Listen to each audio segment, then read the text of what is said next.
Hi there. Hope you're doing well. This is Karen Flaherty from Living by Human Design, and I'm coming to you in the late afternoon sun here because we're in the Gate 51. This week's Human Design weather is the Gate 51 in the sun, and it's the Gate of Shock.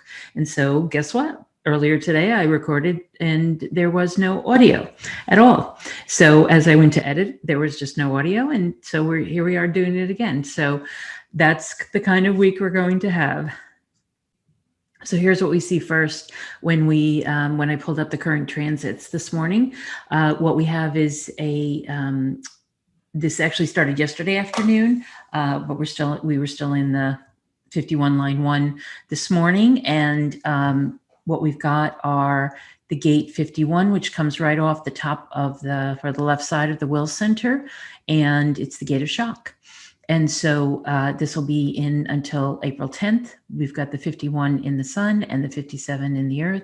51 is the gate of shock. 57 is the gate of intuition.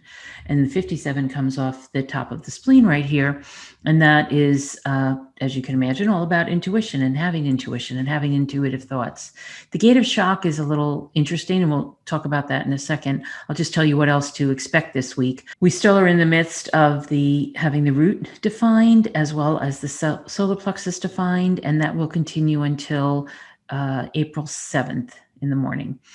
So a few more days of that, and then we should have a clear solar plexus for those of us who are open. And then the gate 21, which just finished, comes back in to create a link here from the throat to the will center so that people will start to feel like manifestors again. And that's going to continue for a few more days. We can talk about this week as the gate 51 being the gate of shock. The sun is in gate 51 this week for, well, at least the next 6 days, or till the 10th. And in the I Ching, shock is the gate 51 is called the gate of arousing. It really is getting a rise out of someone by saying something or doing something that's shocking to them. And the whole idea here is to say something shocking or do something shocking to help people get closer to the other half of that channel, which is the love of spirit.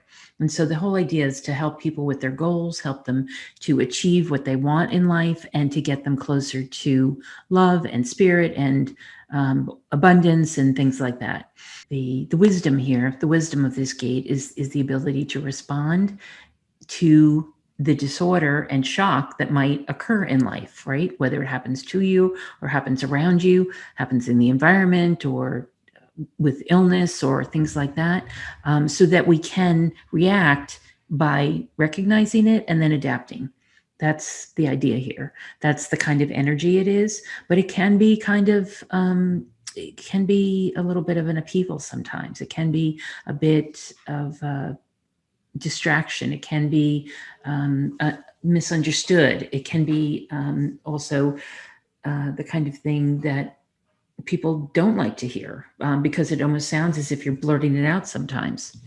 So the incarnation crosses this week are the cross of penetration, the cross of shock, and the cross of the clarion. In the gene keys, we actually call the shadow, or the lowest expression of this gate is around agitation. And as you can imagine, when people are being shocked, when they're feeling shocked or they're doing something shocking, it can lead to agitation. The initiative is the gift, or the initiation into something better is the gift, and awakening is the real CD, which is the highest level, and the highest expression of shock is awakening. It's like the shaman energy. It's like having somebody, whether they tap you on the shoulder or yell it in your ear, it's having somebody really care for you and want you to be better and saying something shocking that allows you to get there. And so it's a real awakening, and it doesn't go, it's not like you're asleep and then you're awake and then you go back to sleep. Once you're awake, you're awake. And so when these things happen, it can show itself as, things that are pretty dramatic, like a near-death experience or a really traumatic event in your life, or something that just came out of the blue. Usually these are not things that we plan for. Let's put it that way. So they are all usually a surprise. And the gift here is learning how to deal with those so that we are going through life while trusting life, but knowing that these shocks are going to come, right?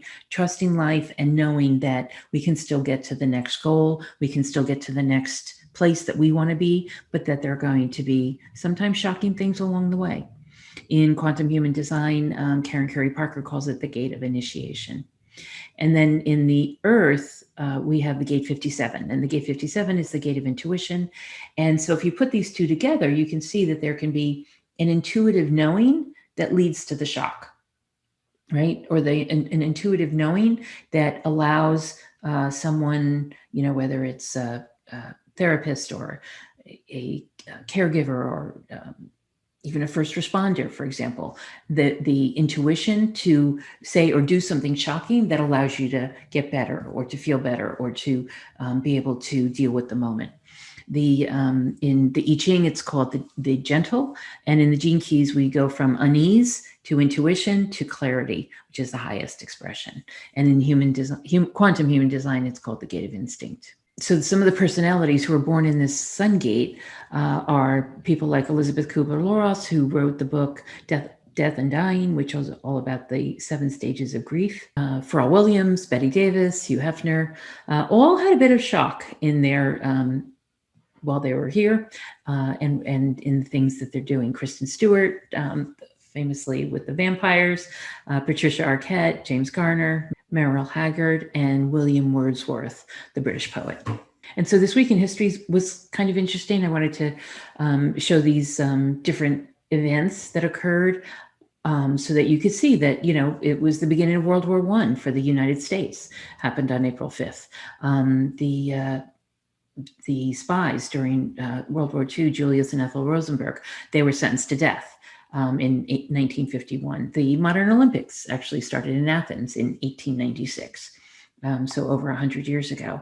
But the North Pole was discovered.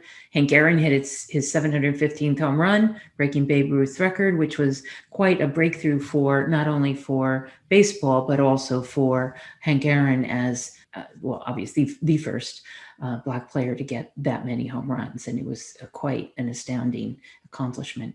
And it was the end of the Civil War, where Robert E. Lee surrendered to Ulysses Grant in Appomattox in Virginia. So it was quite a week. A lot of shocking things happened. A lot of surprises occurred. And those are the kinds of things that can happen when we've got the Gate 51 in. So hopefully you've had some good holidays and you managed to make it through with family and friends and anybody you might have been getting together with. Hopefully we'll be getting together more in the coming days, and you'll be able to understand that when you're following your strategy and authority and shocking things occur, you'll be able to go with the flow. And whether it's an earthquake in California, or as there actually was this morning, and a friend of mine let me know about it, she wrote it through. It was a pretty mild one, but still shocking at 4 o'clock in the morning, right? So things can happen, things will be shocking, things will happen, and we still get to decide how we're reacting and what our strategy and authority is going to do in the moment. Thanks so much. Have a great week, and I'll see you next week. Take care.